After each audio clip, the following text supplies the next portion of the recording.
எனக்கு வருகிற போராட்டங்களை சகிக்கக்கூடிய பலன், எனக்கு வருகிற போராட்டங்களை சகிக்கக்கூடிய பலன். ஆமென், ஹல்லேலூயா. ஒரு சாட்சி உங்களுக்கு சொல்றேன். ஒரு விசை நாங்கள் திருமணமான புதுசுல ஒரு வீட்டில் எங்களை சாப்பிட்றதுக்காக கூப்பிட்டுருந்தாங்க. ஒரு அம்மா, அந்த அம்மா மட்டும்தான் ரட்சிக்கப்பட்டிருக்காங்க. அந்த ஐயாவுக்கு இயேசுவை குறித்து தெரியும், ஆனால் ஆண்டவரோடு அவர் இல்லை, இன்னும் ரட்சிக்கப்படலை.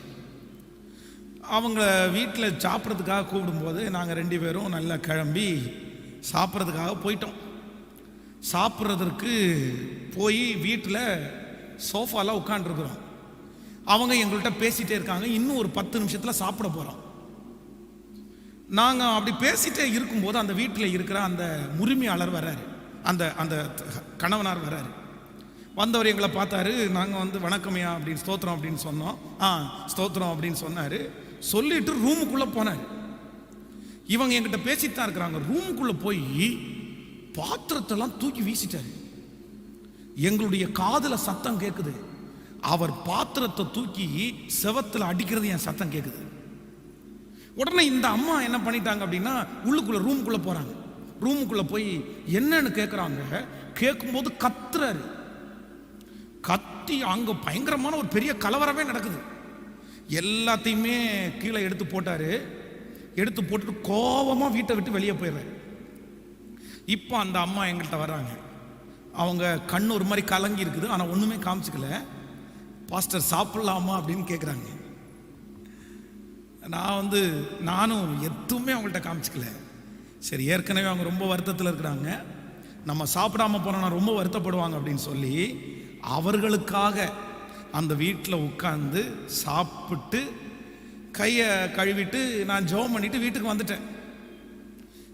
என்னதானே இருந்தாலுமே ஒரு வீட்டுக்கு சாப்பிட்றதுக்காக கூப்பிடுற ஒரு மனுஷனை இப்படி அசிங்கப்படுத்தலாமா? அது ரொம்ப கஷ்டம் இல்லை? நம்ம போயிட்டு இருக்கும்போது அப்படி மனசு சொல்லுது. ஆனாலும் இன்னொரு மனசு சொல்லுது, இல்லை அவங்க ஒரு ஆத்மா தானே.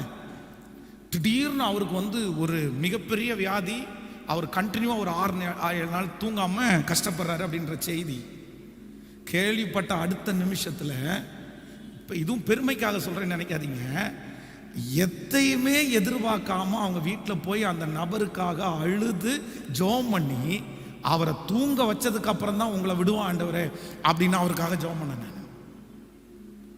ஏன் அப்படின்னா, அந்த ஒரு ஆத்மா விலையேற பெற்ற ஆத்மா, காலங்கள் தாண்டினது, அந்த நபர் ரட்சிக்கப்பட்டார். நம்முடைய சபை, நம்முடைய திருச்சபையிலே ஒரு மிகப்பெரிய உதவியை ஆண்டவர் அந்த மனுஷன் மூலமாக தாங்க செஞ்சாரு.